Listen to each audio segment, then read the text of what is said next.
ब्रह्ममुरारिसुराचितलिङ्गं निर्मलभासितशोभितलिङ्गम् जन्मजदुःखविनाशकलिङ्गं तत्प्रणमामि सदा शिवलिङ्गम् देवमुनिप्रवराचितलिङ्गं कामदहनकरुणाकरलिङ्गम्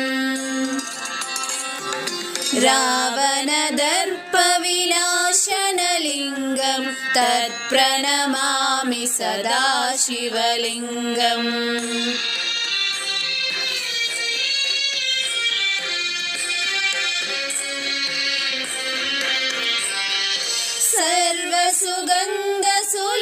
सर्वसुगन्धसुलेपितलिङ्गं बुद्धिविवर्धनकारणलिङ्गं सिद्धसुरासुरवन्दितलिङ्गम्